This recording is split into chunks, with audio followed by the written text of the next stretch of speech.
Night. Marietta taking on the defending 7A champions, Milton. How would this one go? The Blue Devils have all kinds of weapons on offense.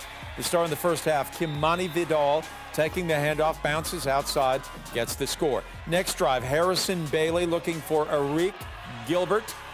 And that is the Tennessee commit to LSU. And indeed, Eric Gilbert is a player we're going to be hearing about for a while. Sets up Vidal again, and he had 3 first-half touchdowns, 21-0 Marietta. Marietta is your winner tonight, 38-24.